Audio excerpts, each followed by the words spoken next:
The air hung heavy with the scent of decay and despair. The old Heneral hospital in Manila, abandoned for decades, loomed like a skeletal giant against the twilight sky. Its once pristine white facade was now stained with the grime of neglect, its windows like vacant eyes staring out at the world. Rumors swirled around the hospital, whispers of a white lady, a restless spirit trapped within its crumbling walls. They said she was a young woman, a nurse named Maria, who had died tragically within its halls long ago. Now her spirit wandered the corridors, her white uniform stained with blood, her face pale and mournful. A group of teenagers, fueled by youthful bravado and a thirst for thrills, dared to venture into the hospital. Leo, the leader, a wiry boy with a mischievous glint in his eyes, scoffed at the stories. He was determined to prove the rumors false, to conquer his fear and emerge victorious.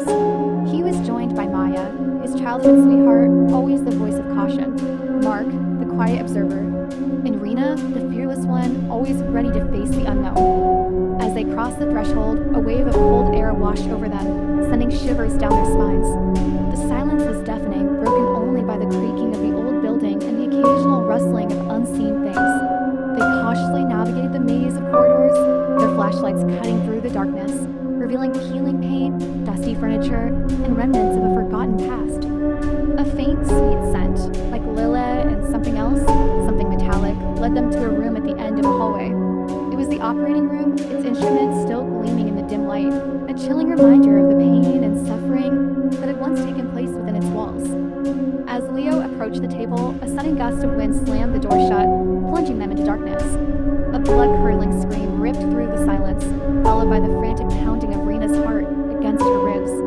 Maya felt a cold hand touch her shoulder, a ghostly touch that sent chills down her spine. Mark, ever the pragmatic one, quickly fumbled for his lighter, casting a flickering glow that revealed Rena, her eyes wide with terror, pointing at the corner of the room.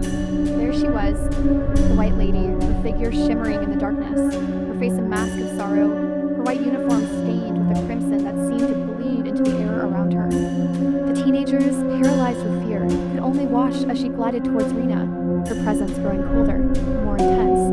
Rena, overwhelmed with terror, stumbled back, tripping over a broken chair.